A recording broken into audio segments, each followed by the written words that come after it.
ये बात साल 2000 की है। मेरे मम्मी पापा दोनों आर्मी में थे। बचपन से ही हर 2-3 सालों में शहर बदलना हमारी ज़िंदगी का हिस्सा था।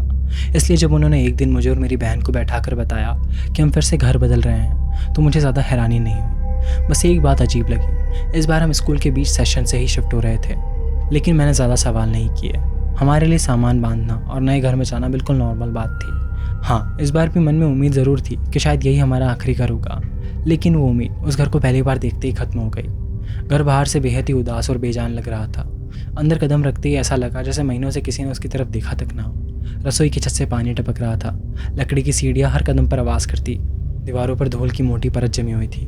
और मेरा कमरा, उसे देखकर मेरी रीढ़ में ठंड दौड़ गई। दीवार पहले काले रंग से रंगी हुई थी। नए सफ़ेद पेंट के नीचे भी कई जगह रंग झलक रहा था। सबसे डरावनी बात यह थी कि पिछले किराएदार ने उन दीवारों पर रंग बिरंगी मोम की क्रेयॉन से अजीब अजीब बातें लिख रखी थी। ज़िंदगी से हार जाने की बातें, मर जाने की बातें। हालांकि घर के मालिक ने बाद में सब कुछ दोबारा पेंट करवा दिया था, लेकिन कुछ निशान अभी भी हल्के फुल्के दिखाई देते थे।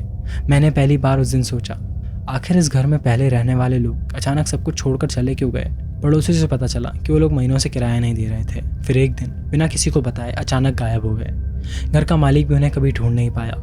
उस समय मैंने इस बात पर ज़्यादा ध्यान नहीं दिया, लेकिन बाद में यही बात बार बार मेरे दिमाग में घूमने लगी। शिफ्ट होने के कुछ दिनों बाद घर में लगभग सब कुछ नॉर्मल होने लगा। नई जगह थी, इसलिए रात में पाइपों की आवाज़, लकड़ी के सिकुड़ने की आवाज़ और ऊपर से आने वाली हल्की फुल्की चरमराहट सुनाई देती रहती थी। धीरे धीरे मुझे उनकी आदत होने लगी। लेकिन घर में एक जगह ऐसी थी जहाँ मैं आज भी जाना नहीं चाहता। बेसमेंट की सीढ़ियों के नीचे बना छोटा सा लॉन्ड्री रूम। जैसे ही उसके दरवाजे के पास पहुँचता ऐसा लगता कोई मेरे बिल्कुल पीछे खड़ा है, जैसे कोई बिना आवाज़ किए मुझे घूर रहा है। मैं हर बार जल्दी से वहाँ से भाग जाता और अगर अंदर जाना भी पड़ता तो दरवाज़ा कभी पूरी तरह बंद नहीं करता। मुझे खुद नहीं पता मैं ऐसा क्यों करता था। बस दिल कहता था अगर दरवाज़ा बंद हो गया तो शायद कुछ गलत हो जाएगा। शुरुआत में मैंने सोचा शायद नई जगह होने की वजह से ये सब मुझे वहम हो रहा है, लेकिन धीरे धीरे वो अजीब एहसास कम होने की बजाय और बढ़ता चला गया। करीब 2 महीने बाद एक रात सब कुछ बदल गया। उस रात मैं हमेशा की तरह रात 10 बजे अपने कमरे में सोने गया था। मुझे जल्दी नींद कभी नहीं आती थी। मैं बस लेटा हुआ छत देखता रहता था। तभी टक टक मेरे कमरे के दरवाजे पर दस्तक हुई और उसके बाद एक आदमी की आवाज़ आई, सो गए? मैंने बिना आंखें खोले कहा, नहीं। कुछ पल तक सन्नाटा रहा। फिर वही आवाज़ दोबारा आई, क्या मैं अंदर आ सकता हूँ? मुझे लगा पापा होंगे। हालांकि आवाज़ बिल्कुल उनके जैसी नहीं थी, लेकिन रात के समय मेरे कमरे के सामने कौन ही हो सकता है, पापा या मम्मी? मैंने धीरे से कहा, हाँ आ जाइए। इसके बाद मुझे किसी के हल्के हल्के कदमों की आवाज़ सुनाई दी। ऐसा लगा जैसे कोई मेरे बिस्तर के पास आकर रुक गया हो। फिर गद्दे पर हल्का सा दबाव महसूस हुआ, जैसे कोई झुककर मेरे चेहरे के बहुत करीब आ गया हो। और तभी मेरे पूरे शरीर में सिहरन दौड़ गई। मेरे दिमाग में एक ही चीज़ आई, मैंने दरवाज़ा खुलने की आवाज़ तो सुनी ही नहीं थी और मेरे कमरे का दरवाज़ा बहुत आवाज़ करता था। मैंने झटके से आंखें खोली। मेरे सामने एक आदमी खड़ा था। आज भी उसका चेहरा मैं भूल नहीं पाया। उसके काले बाल थे, नाक लंबी और टेढ़ी थी, लंबी बाहें थी, चेहरे पर गुस्से और नफरत से भरी अजीब सी मुस्कान, और उसने घुटनों तक आने वाला काला कलर का रेनकोट पहन रखा था। सबसे अजीब बात, कमरे में कोई लाइट नहीं जल रही थी, फिर भी मैं उसे साफ साफ देख पा रहा था, जैसे किसी ने एक पल के लिए पूरे कमरे को रोशन कर दिया हो। मैंने बिना देर किए बेड साइड लैंप ऑन किया। रोशनी फैलते ही वो गायब था। कमरे में कोई नहीं था। दरवाज़ा अभी भी बंद था। मैं हाँफ रहा था। दिल इतनी तेज़ धड़क रहा था कि उसकी आवाज़ मुझे अपने कानों में सुनाई दे रही थी। मैंने घड़ी की तरफ देखा। रात के सिर्फ 10:10 हुए थे। अगर ये सपना था तो मेरी ज़िंदगी का सबसे छोटा सपना था। उस रात मैं दोबारा सो ही नहीं पाया। मैं खुद को यही समझाता रहा कि शायद मैंने आधी नींद में कुछ देख लिया होगा, लेकिन अगले कुछ महीनों में जो हुआ उसने यकीन पूरी तरह तोड़ दिया। गर्मियों की छुट्टियां चल रही थी। मैं बेसमेंट में बैठकर कंप्यूटर चला रहा था। शाम के करीब 4 बजने वाले थे। तभी मुझे साफ साफ मुख्य दरवाज़ा खुलने की आवाज़ सुनाई दी। मैं मुस्कुरा दिया। ये लगभग वही समय था जब पापा रोज़ ऑफिस से लौटते थे। मैं तुरंत सीढ़ियाँ चढ़कर ऊपर गया। पापा? कोई जवाब नहीं आया। मैं दरवाजे तक पहुँचा।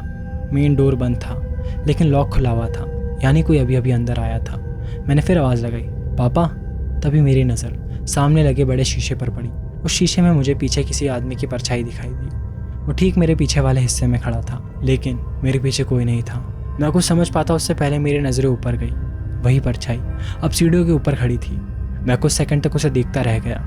उसने धीरे धीरे मुड़कर मेरे मम्मी पापा के कमरे की तरफ चलना शुरू कर दिया। उस पर मेरे शरीर का एक एक रोम खड़ा हो गया। मुझे समझ नहीं आ रहा था क्यों, लेकिन अंदर से एक आवाज़ लगातार कह रही थी, भाग जाओ। फिर भी मैं नहीं भागा। मैंने खुद को समझाया कि शायद पापा ही होंगे। शायद मुझे गलतफहमी हुई है। मैं धीरे धीरे सीढ़ियाँ चढ़कर ऊपर पहुंचा। जैसे ही मैंने उनके कमरे की तरफ देखा, मुझे दरवाजे के अंदर किसी का हाथ दिखाई दिया।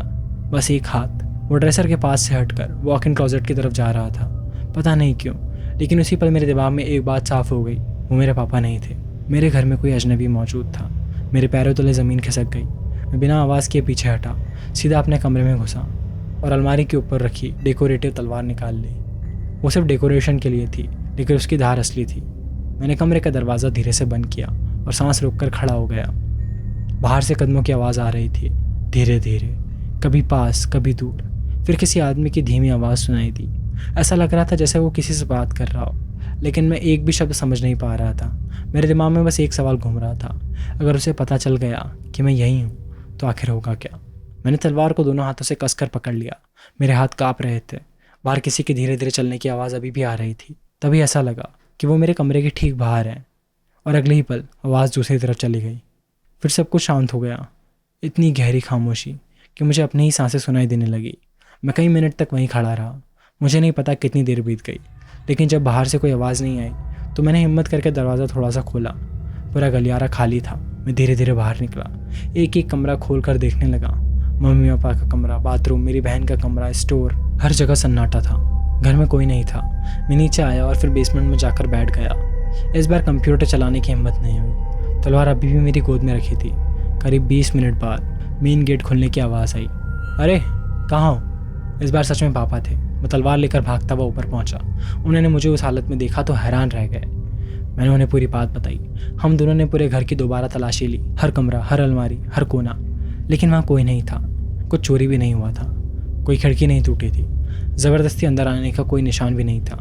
और सबसे अजीब बात, अगर पापा उस समय घर पर नहीं थे तो फिर दरवाज़ा किसने खोला था और मैं किसके पीछे पीछे ऊपर तक गया था। उस दिन के बाद मैं पहले जैसा नहीं रहा। अब मुझे लगने लगा था कि उस घर में कोई ऐसी चीज़ मौजूद है जो कभी कभी खुद को दिखाना चाहती है और कभी नहीं। लेकिन अजीब घटनाएं सिर्फ घर तक सीमित नहीं थी। मेरे घर के पास एक छोटा सा जंगल था। मैं और मेरे दोस्त अक्सर रात में वहाँ घूमने चले जाते थे। एक रात में अपनी एक दोस्त के साथ स्केटिंग करके लौट रहा था। हमने हमेशा की तरह शॉर्टकट वाला रास्ता चुना। चारों तरफ बर्फ़ जमी हुई थी, हवा बिल्कुल शांत थी। लेकिन जैसे ही हम उस रास्ते पर पहुँचे, मुझे अचानक बहुत बेचैनी होने लगी। मैंने आसमान की तरफ देखा। वो अजीब तरह से काला लग रहा था, न तारे न बादल, कुछ भी नहीं। मैं अचानक बोल पड़ा, आज कुछ ठीक नहीं लग रहा। मेरे इतना कहते ही अचानक तेज़ हवा चली।